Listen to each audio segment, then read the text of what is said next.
Hi Sagittarius! Welcome pa sa ating channel. Ito ang inyong daily tarot reading for March 21, 2025.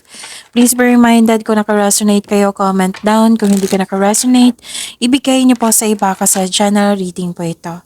This is for you Sagittarius ngayong March 21, 2025.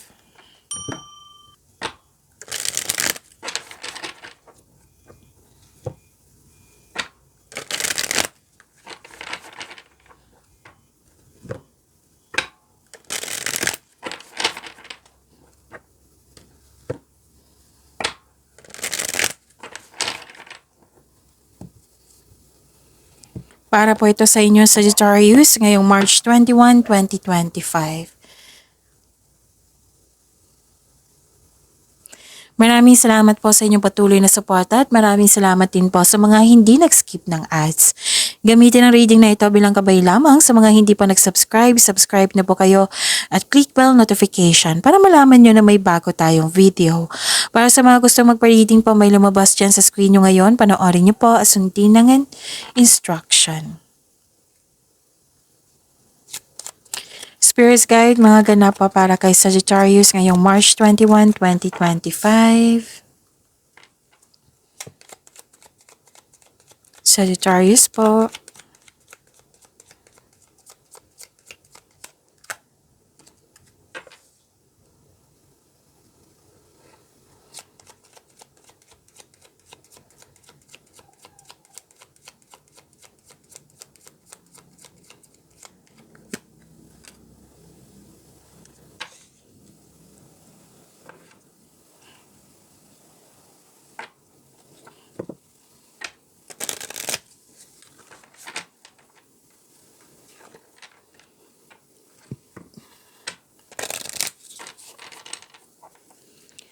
Spirits, guys, angels, archangels, guardian angels, message nyo po para kay Sagittarius.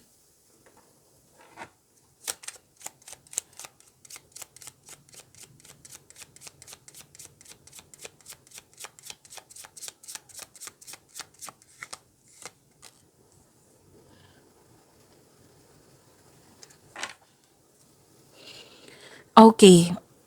Excuse me. Sagittarius.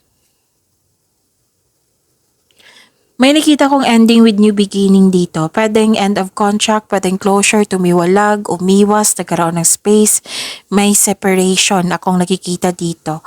Nahirapan ka sa isang tao na mahirap kausap or sobrang stricto. Nakita ko rin dito na tinulungan mo yung sarili mo para mag-let go at nagkaroon ng transformation. So this is ending with new beginning.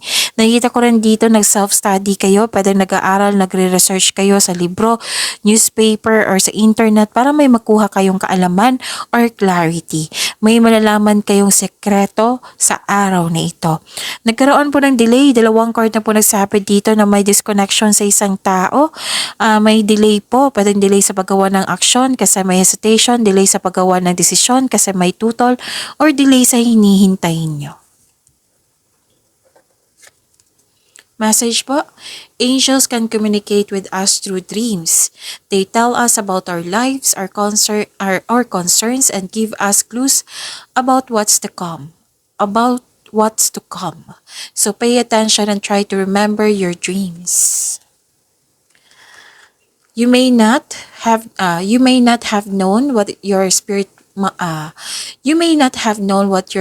animal is, but he knows who you are and what you need. When he appears, you feel the connection, there is no doubt. Spirits Guide, ano pa yung energy ni Sagittarius ngayong March 21, 2025?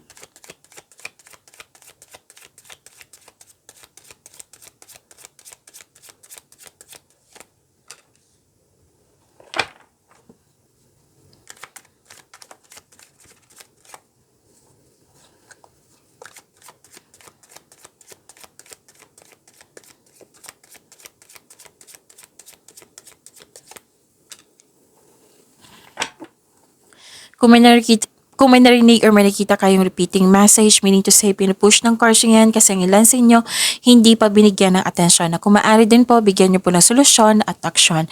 Remember, Sagittarius, at the end of the day, alam mo na ikaw lang taong may kakayahan at responsable na gumawa ng sarili mong katotohanan at kinabukasan. So ano yung energy ni Sagittarius? May recovery akong nakikita dito. Recovery kasi pwedeng the other day, last week, na nagkaroon ng sadness and pain. Now, nagkaroon ng recovery and releasing the pain. So, you're healing yourself from a heartbreak, letting go sa mga pain at masasakit na alaala. Kahit malungkot ka or nabibigatan, nag-make move ka na for recovery and releasing a pain. Ito yung sabi ko sa inyong oracle cards dito na, di ba, na tinulungan mo yung sarili mo kasi nahirapan ka nabibigatan. Tinulungan mo yung sarili mo para mag-let go at nagkaroon ng transformation. So, anong tawag nito? Nag-clarify siya dito sa inyong tarot cards. So, this period of sorrow won't last forever. So, look to the future with hope for new experiences. At wag niyong dalhin yung past nyo na hindi nyo gustuhan, huwag nyo dalhin sa present. Okay? So, yan yung advice ng card nyo po. Okay. So, this is, okay. Nakikita ko dito na nagkaroon po ng exaggeration. Di ba may recovery? Naghahanap ka ng solusyon kasi sobra na. Kasi may nakita kong away dito. Oo, na masakit na yung mga sinasabi niya.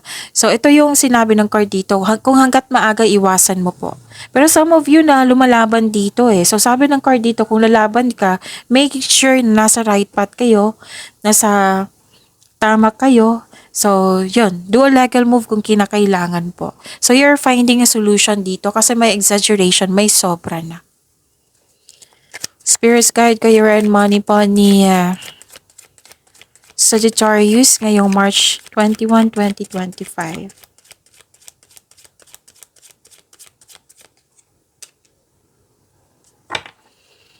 And the clarification of this card po.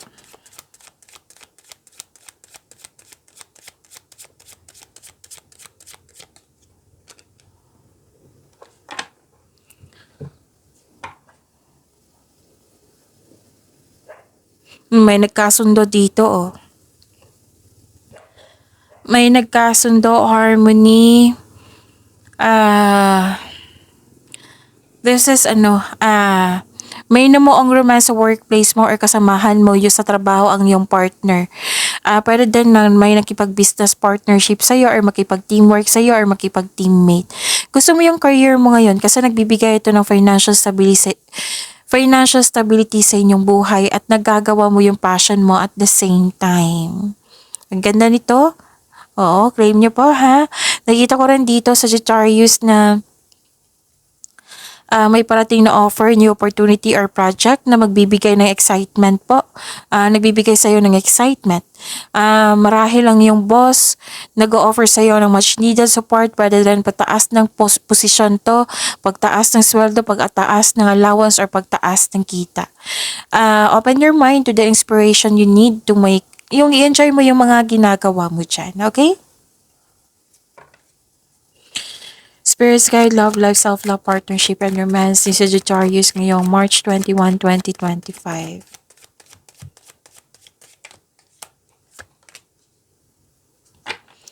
And the clarification of this card po.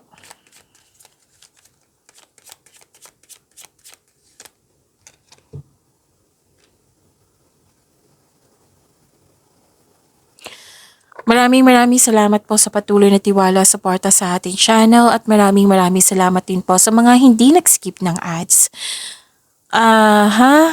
May na-end na cycle dito at hindi ka ready sa changes. May nagbago. Hindi mo siya lubusan tanggap yung pagbabago po. Pwede may pagkabigo at maling plano or may delay sa hinihintay nyo. You're ready to move on pero may blockages or you don't feel you are deserving of this success. Kasi may celebration sana na months anniversary, birthday ba yan? Pero mukhang hindi mo siya i-celebrate kasi nga may dito may nakita ko dito ang self-pity or you're not in the good mood. Okay? Nakita ko rin dito na nagkaroon po ng hindi pagkakasundo dalawang card na puro sabi dito sa inyong love life na may delay, may obstacles, hindi ka happy or hindi ka kontento sa status nyo ngayon. So may disconnection nga ako nakikita dito. So kailangan nyo maging mapagpasensya and listen to your heart to get back on track. So pagyamanin nyo po yung blessings sa binigay sa inyo, Sagittarius. See you tomorrow. Please like, subscribe, and click po button for notification para updated po kayo sa daily tarot reading natin. Maraming salamat po.